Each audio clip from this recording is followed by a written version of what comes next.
The flags are flying over the Hotel Zouterdun in North Holland's seaside resort of Egmond aan Zee. And that means the North Sea Commission and the North Sea Region Programme are holding their joint annual conference and General Assembly, attracting over 300 delegates from the 7 North Sea countries, as well as members of the European Commission, business and government leaders. For the North Sea Region Programme delegates, it's time to take stock of the new 4B projects now underway and to encourage others who have not yet joined the North Sea's transnational family to get their project proposals in. I'm really happy to see so many new people, and we'll do our very best to keep you here and to keep you as part of the Interreg family, because it will become family as we go along. That's how it is. It's unavoidable.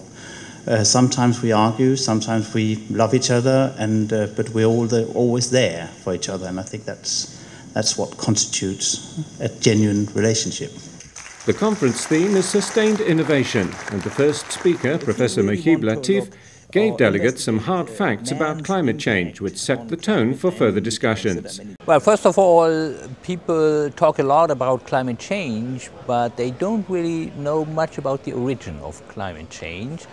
Secondly, climate change is happening right now, and it will continue independently of how we will act in the future, so that we can only limit climate change, but we can't really prevent any more climate change. And the last and most important point is that we can still avoid what we call dangerous climate change if we cut emissions of trace gases by about 50% globally by 2050 and 80% by 2100. Climate change and its consequences were not the only big topics on the agenda. Gordon Wilmsmeier pointed to the world's economies and said sustainable growth was not necessarily unlimited growth. We have to learn that there are limits to growth. That was an important discussion in the 80s, or what is the limit of growth? And I think the question, what have we learned from that discussion? And or maybe should we go back to that discussion a little bit? Maybe we just need to grow slower. The morning seminar sessions were divided into the 4 priority areas that are keystones of the 4B programme projects. This one on improving accessibility. Delegates attending were hopeful that ERDF-funded programmes like the North Sea Region Programme might help bring about change. We had to make changes. We have to start to exchange ideas, and this is one forum to make this exchange. So yes. I think there are a lot of useful ideas, and the question and the challenge is to put them into implementation afterwards. And that, I think, is what we need to see. If it is just talk, or if something really does come out of it. After lunch, a series of parallel sessions, one of them a partner search forum, which has proved popular at previous annual general conferences. Prospective project partners get a limited time with potential matches to sell their idea, then move on to the next. It's a bit like speed dating. It's been really exciting. It's been interesting just sort of getting some more information about the projects. Obviously when you read it, it's not the same as actually hearing it from the people that have put the idea together.